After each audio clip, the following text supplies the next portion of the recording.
بسم اللہ الرحمن الرحیم۔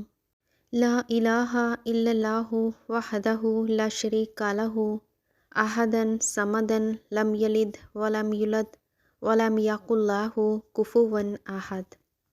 حضور کریم صلی اللہ علیہ وآلہ وسلم کی صحیح حدیث شریف میں ہے، ان مبارک بابرکت کلمات کو 10 مرتبہ باخلوص دل پڑھنے والے کو بشارت ہو کہ 20 لاکھ نیکیاں اس کے اعمال نامہ میں درج کی جاتی ہیں۔